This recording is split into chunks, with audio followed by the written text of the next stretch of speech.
नमस्कार साथियों। जम्मू कश्मीर में विधानसभा चुनाव संपन्न हो चुके हैं और इस चुनाव में नेशनल कॉन्फ्रेंस और कांग्रेस पार्टी के गठबंधन को जीत मिली है। उमर अब्दुल्ला मुख्यमंत्री बनने जा रहे हैं और इस चुनाव का विश्लेषण आवश्यक है क्योंकि जम्मू कश्मीर एक ऐसा विषय है जो कि पूरे भारत की राजनीति को प्रभावित करता है।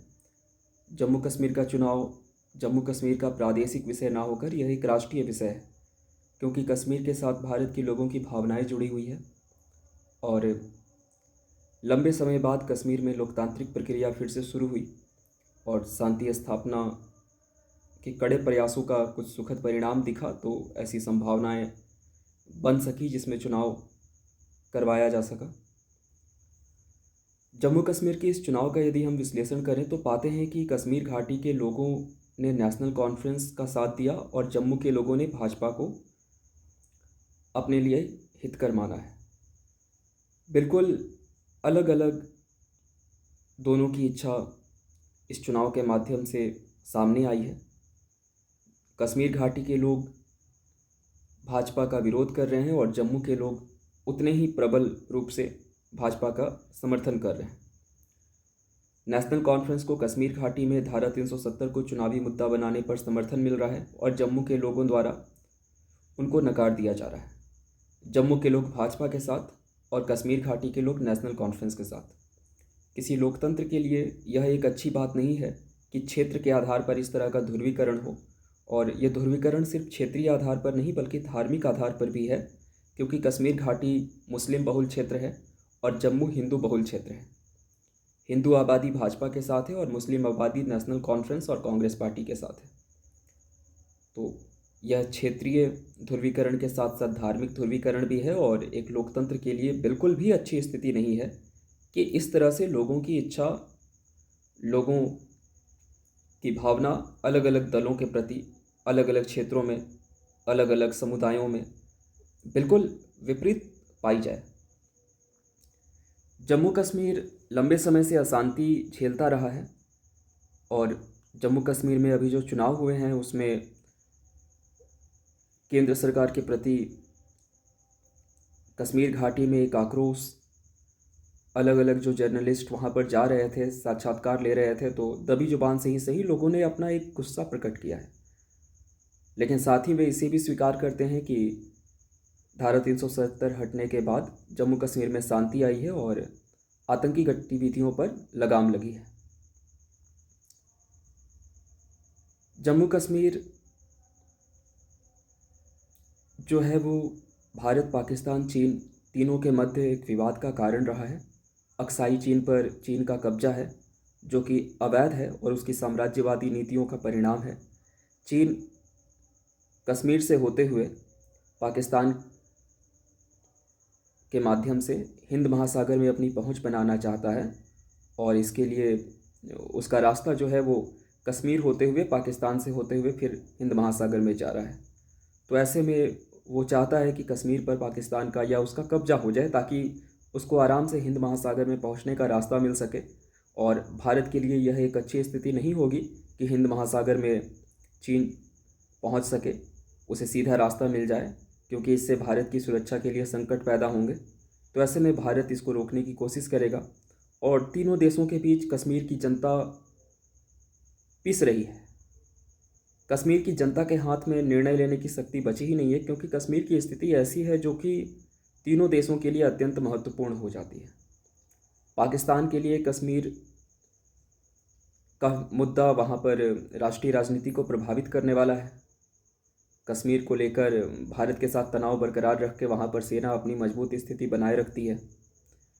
तो ऐसे में जम्मू कश्मीर की जो समस्या है उसको सुलझाने में वही व्यक्ति सक्षम हो सकता है जो कि भारत के प्रधानमंत्री, पाकिस्तान के प्रधानमंत्री, चीन के प्रधानमंत्री, तीनों के साथ अच्छा समन्वय स्थापित कर सके और तीनों को समझा सके कि क्या कश्मीर के हित में है, और ना सिर्फ समझा सके बल्कि उसे अपनी बात मनवा भी सके।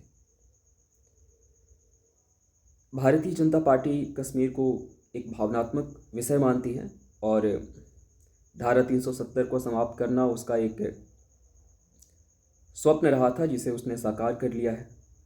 जम्मू में उसे अपार जन समर्थन भी मिल रहा है। 29 विधायक हैं अब विधानसभा में उसके, जो कि हिंदुओं की आवाज़ को जम्मू कश्मीर की विधानसभा में बुलंद करने के लिए एक अच्छी संख्या है। और उमर अब्दुल्ला इस बात से चिंतित भी हैं कि जम्मू में उन्हें समर्थन नहीं मिला, और मामले की गंभीरता को भांपते हुए उन्होंने अपने मुख से कह दिया है कि जम्मू के लोगों ने भले उन्हें वोट नहीं दिया है, लेकिन जम्मू कश्मीर की सरकार उनके हित में भी कार्य करेगी और उनके साथ कोई भेदभाव नहीं करेगी। ऐसा नहीं करेगी कि कश्मीर घाटी पर ध्यान दे रही है और जम्मू पर ध्यान नहीं दे रही है। उन्होंने निष्पक्ष रहने का वादा किया है, परंतु नेताओं के वादे सच होंगे या नहीं होंगे, यह समय के साथ हमेशा सामने आता रहा है और परिणाम सुखद नहीं ही रहे हैं अधिकांश बार।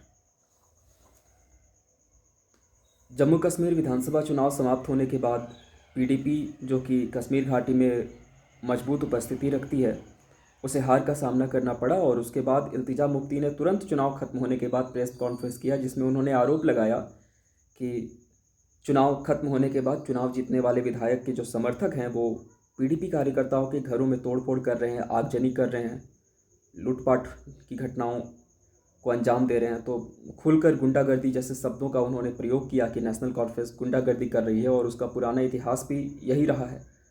और इस पर उमर अब्दुल्ला ने प्रतिक्रिया देते हुए कहा कि वो एक परिपक्व नेता उन्होंने इल्तिजा मुफ्ती को घोषित कर दिया, और बहुत ही घटिया जवाब देते हुए उन्होंने कहा कि वो झगड़ा कर रहे हैं तो हम भी करेंगे।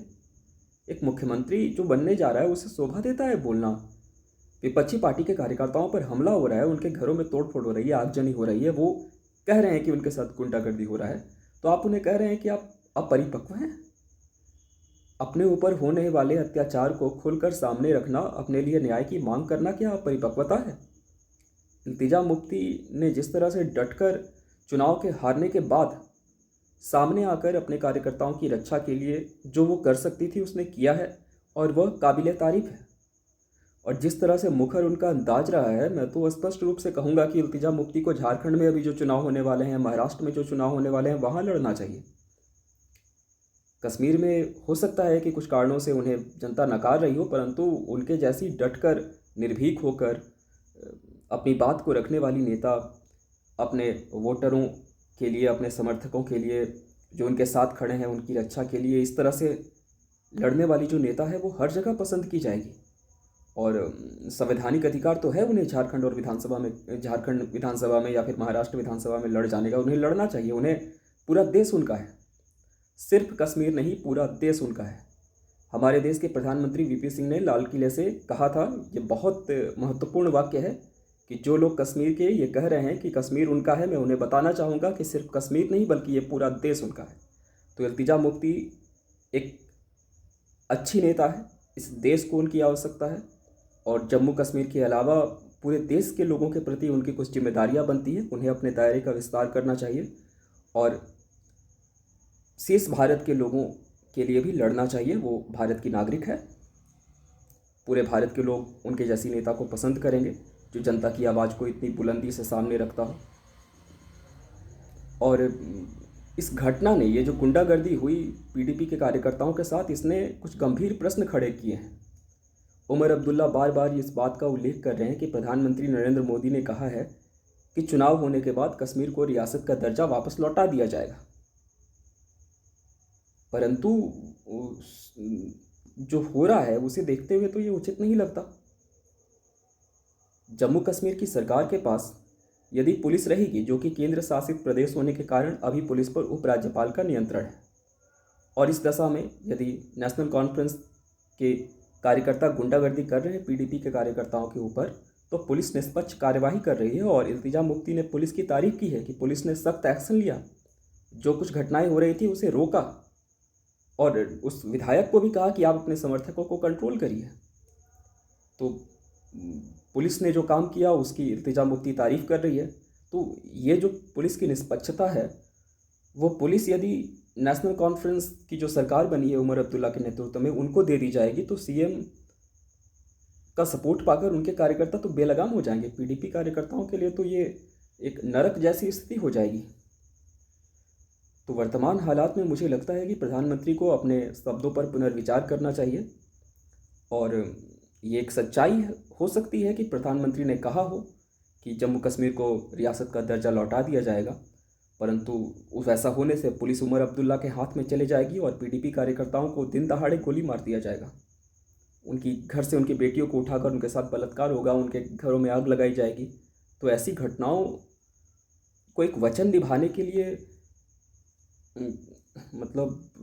ये तो बिल्कुल महाभारत में जो भीष्म पितामह वचन लेकर अपना पकड़े रहे और इतनी दुर्गति हो गई परिवार की, राष्ट्र की, वही रिपीट हो जाएगा। भीष्म पितामह कौरव वंश की रक्षा के लिए प्रतिबद्ध थे और उन्होंने ऐसे ऐसे वचन दे रखे थे, उन वचनों को निभा रहे थे, जिसकी वजह से पूरा विनाश हो गया देश का, उनके परिवार का। तो ऐसे में प्रधानमंत्री जी को पुनर्विचार करना चाहिए कि हो सकता है उन्होंने एक अच्छी भावना के साथ जम्मू कश्मीर को पुनः राज्य बनाने की मांग की हो, परंतु जो वर्तमान परिस्थितियां वहां पर उत्पन्न हो गई है और नेशनल कॉन्फ्रेंस पार्टी के कार्यकर्ता जिस तरह से गुंडागर्दी कर रहे हैं, वैसे में पुलिस मुख्यमंत्री को सौंपना एक बहुत भारी भूल होगी। इसीलिए मैं प्रधानमंत्री नरेंद्र मोदी से आग्रह करता हूं कि आप जम्मू कश्मीर को राज्य का दर्जा देने के अपने निर्णय पर पुनर्विचार करें, और यदि रियासत का दर्जा दिया भी जाता है तो कम से कम पुलिस तो राज्यपाल के पास रहे, क्योंकि उमर अब्दुल्ला के कार्यकर्ता इस बात को साबित कर चुके हैं कि वहाँ के मुख्यमंत्री को यदि पुलिस का नियंत्रण दिया गया तो पीडीपी कार्यकर्ताओं के लिए ये बहुत बुरे दौर की शुरुआत होगी और पुलिस उपराज्यपाल के नियंत्रण में ही रहनी चाहिए। कुछ और भी जो महत्वपूर्ण विषय हैं जो संभालने में उमर अब्दुल्ला सक्षम नहीं है। मैं उमर अब्दुल्ला को बहुत ही नालायक नेता मानता हूँ। उनमें कश्मीर को लेकर कोई विजन नहीं है। वो एक लंबे समय तक कश्मीर के मुख्यमंत्री रह चुके हैं, परंतु कश्मीर में उन्होंने कोई भी उल्लेखनीय सफलता प्राप्त नहीं की। लोगों के जीवन स्तर में सुधार नहीं हुआ, कश्मीर में ना शांति आई ना प्रगति हुई। तो उमर अब्दुल्ला को एक बार लोगों ने आजमाया हुआ है और उसके बाद फिर से विकल्पहीनता के कारण उन्हीं को मौका दिया है। अच्छे लोग राजनीति में नहीं आ पाते हैं जब तक कि उनको अच्छा माहौल नहीं मिलता है। राजनीति वही गुंडागर्दी, मारकाट, इन सब से कुछ लोग दूर भागते हैं और इसके कारण होता यह है कि विकल्पहीन हो जाती है जनता। तो उमर अब्दुल्ला कश्मीर की समस्याओं को सुलझाने में मुझे नहीं लगता है कि समर्थ होंगे। इल्तिजा मुफ्ती जिस तरह से बेबाकी से अपनी बात रख रही है और जो अस्पष्टवादिता उनके अंदर दिखाई दे रही है, मुझे लगता है कि उमर अब्दुल्ला से ज़्यादा बेहतर वो है इस जिम्मेदारी को संभालने के लिए। परंतु अब उन्होंने जनता का वोट कैसे पाया जाता है, शायद यह अभी तक सीखा नहीं है। मैं स्पष्ट रूप से अपना मत प्रकट करता हूं कि इल्तिजा मुफ्ती मुझे उमर अब्दुल्ला से बेहतर नेता लगती है। जम्मू कश्मीर की चुनौतियां जिस तरह की है उसका सामना करने के लिए इल्तिजा मुफ्ती को इस समय जम्मू कश्मीर का सीएम होना चाहिए था। उमर अब्दुल्ला से ज़्यादा बेहतर परिणाम देने में इल्तिजा मुफ्ती सक्षम है, परंतु इल्तिजा मुफ्ती जम्मू कश्मीर के मतदाताओं को यह बात समझाने में असफल रही है। और मुझे लगता है कि जो प्रभाव डालने में सक्षम लोग हैं उन्हें जम्मू कश्मीर की समस्याओं को देखना चाहिए और जम्मू कश्मीर के हित में यदि अपने तरफ से कुछ कदम उठाने की आवश्यकता है तो वो उठा लेनी चाहिए।